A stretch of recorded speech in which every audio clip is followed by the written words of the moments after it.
Hi guys! Welcome na naman sa ating channel. Siyempre PC Basic Tips. Bumblebee naman to guys. Bumblebee. Si Bumblebee guys. Nakakuha tayo ng Bumblebee.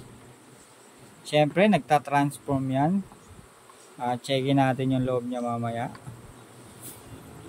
Ito nga pala guys ay premium copy or replica. Yeah, premium copy lang to guys. Hindi siya authentic, walang markings. Premium copy or replica guys.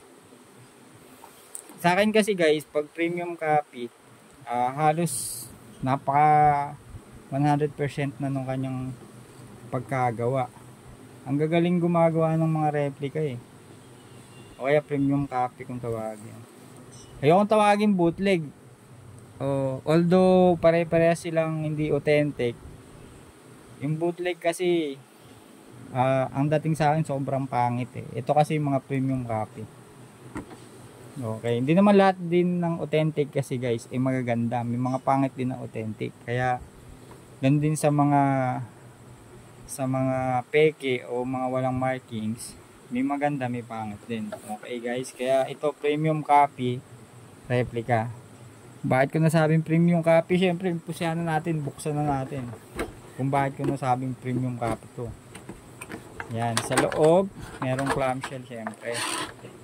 Yan guys. Malaki to ha, malaki rin to guys.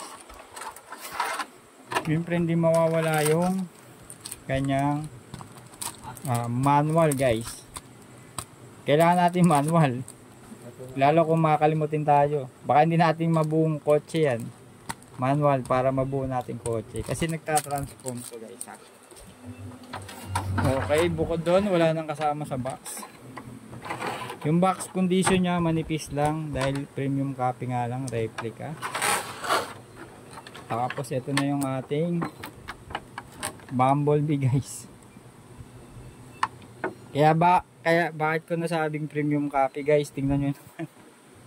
Halos din na nagkakalayo sa authentic. Ito diecast. Diecast to guys.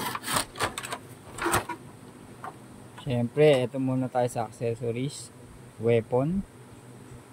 Check. Kanyang weapon. Check tayo dyan. Check tayo sa weapon. Dalawa yung kanyang weapon. Second weapon, another weapon guys. May pangalan pa nga oh. Another weapon, double check.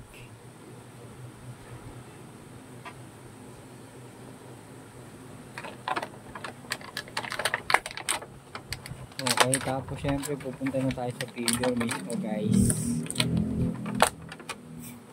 Ito na syempre yung pinaka Bumblebee guys. Sabi ko muna clamshell. Guys. Yan sinasabi ko. Kung bakit ko nasabing premium copy siya guys. Kamay, okay. Syempre articulated to guys kasi nagta-transform to.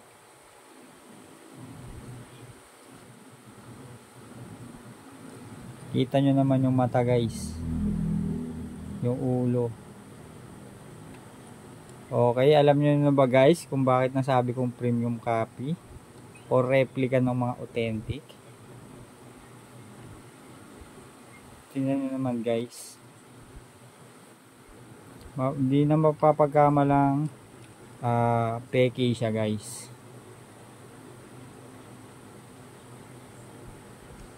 Napakaganda.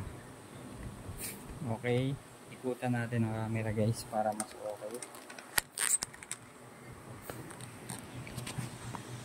Guys, ayan si Bumblebee guys. Diba? Premium copy or replica guys. Peke man siya, pero hindi nagkakalayo sa mga authentic.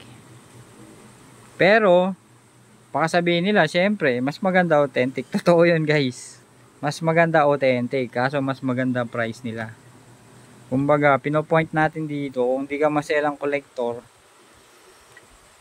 Eh, super panalo na to. Panalo pa sa panalo. Yan oh. Ang ganda niyan, guys. Saka laki pa oh.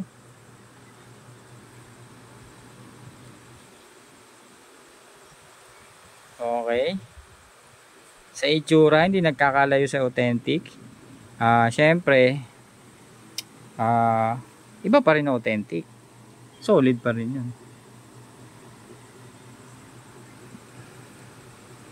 Okay, yun lang guys. Maraming salamat. Ang masasabi ko lang ay ang ganda ni Bumblebee. Maraming salamat. Happy collecting lang. Kung collector ka ng Bumblebee at naghahanap ka ng murang budget, pwede na yung replica, premium copy na to. Panalong panalo na yan guys. Maraming salamat. Abang-abang lang uli.